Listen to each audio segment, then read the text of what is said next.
DOJ kay NBI, how can we ask the representation of the DOJ kung hindi po sila knowledgeable about this?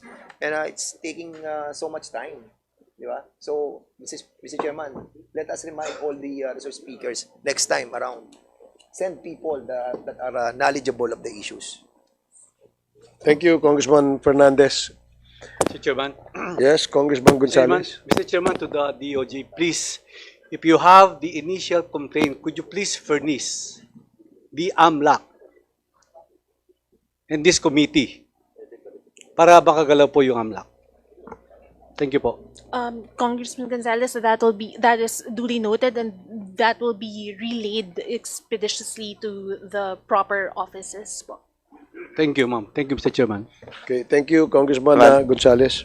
Congressman Paduano. Chairman, just a follow-up to the letter and the query of course, Chairman Akop. With regards to the complaint that NBI filed, no? Ito yung mga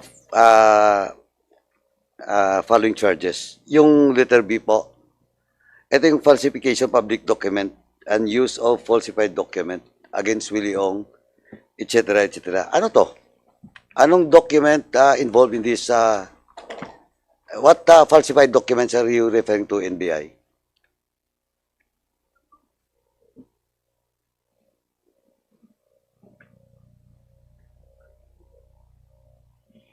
Yung passport yata, sa passport. I think it's the birth certificate, the driver's license. Personal. Yes. Personal information Government, of all those. government documents. How that are about falsified. how about the falsification of the documents at the sale between Edith Tumang and Willie Ong? We did not go that far, Mr. Chairman, because we're trying to file already the case. Also, the drug case. pwede ka mag-supplemental dito. Yes, Mr. O, Chairman. pag lang po. Kasi, though may separate na yung property daw, is a different property, but still, the question is, the transaction between the Tumang family, of course, Eddie Tumang and Alex Tumang and Willie Ong, which is of this drug case. And documents in this position of this committee, malinaw po yung, di ba, SPA na namatay na, then, di ba, lahat ng mga documents is yes. Tama po? Yes, Mr. Chairman. Chairman, gusto ko lang kasi ang claims dito now, ang pag-ibig ko, I just want to confirm na dito kasi Willie Ong pa rin to, the subject matter, but across this committee.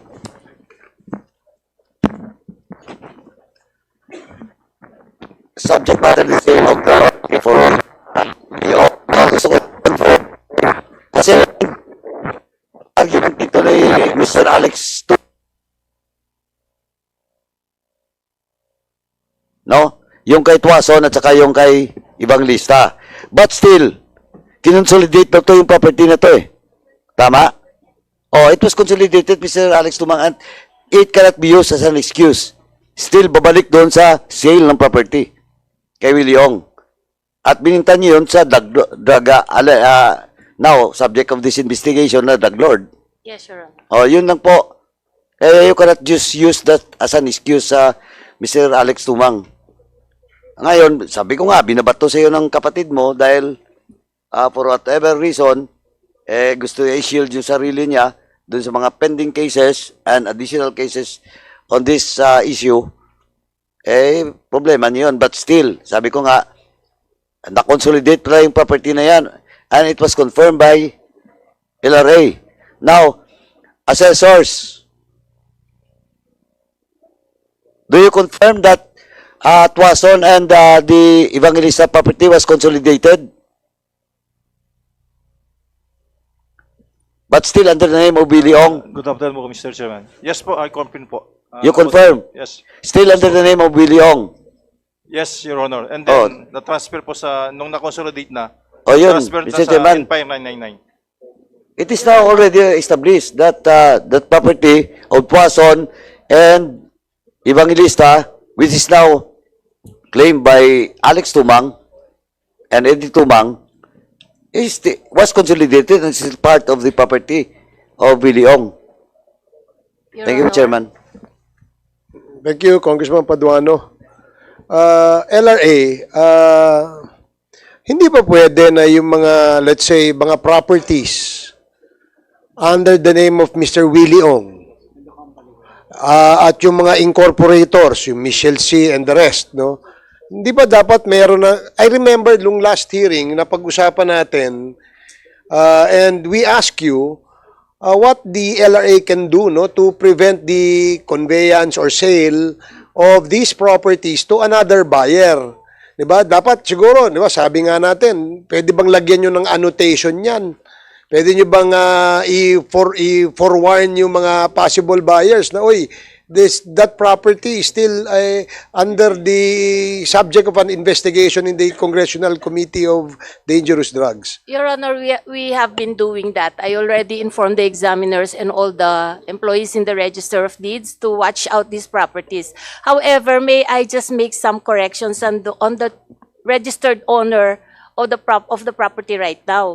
It's no longer Willie Ong but the Empire 999, Your Honor. Which siguro will give us more reason na isama yung Empire 999. Yes, Your Honor. We are already doing that. And as a matter of fact, not only this property but properties of Chinese corporations, we have been exercising due diligence in registering the sale. As for now, Your Honor, there is no movement. Okay, so from the last time we met and the last time we discussed that, sinabi natin na lagyan natin ng red flags, di ba? Yes, Your Honor. We're doing to that. inform the possible buyer na ito ay subject of an investigation in the House of Representatives.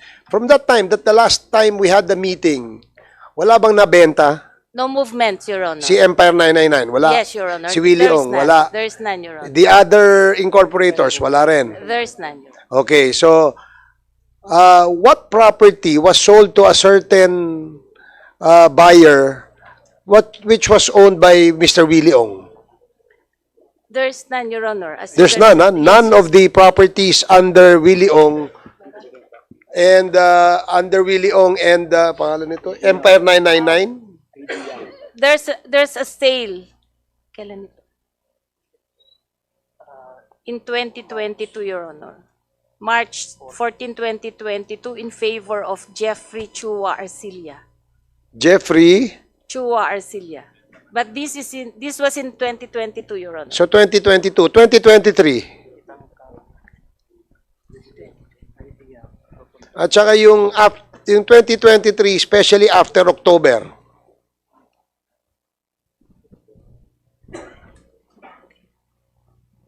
After October, there's none, Your Honor, but in October, there was a transfer in favor of Rudy Ngo of 3 parcels of land. Anong date? Anong date? Can you provide us the date, please? That's November 14, 2023, Your Honor. November 14, 2023, November 14, and November 2022. November 22, 2023. And then they were consolidated.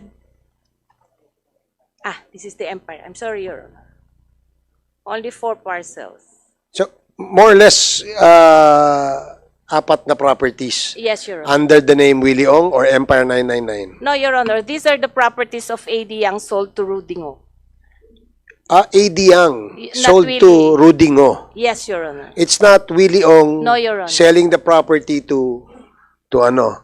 So, are you telling us that none of the properties under the name Willie Ong and Empire 999 has been sold after October of 2023? Yes, Your Honor, because on our record, the last sale was on March 14, 2022. The sale of the property of Willie Ong to Jeffrey Chua Arcilla. Jeffrey Chua Arcilla, Your Honor. and the sale in favor of Empire 99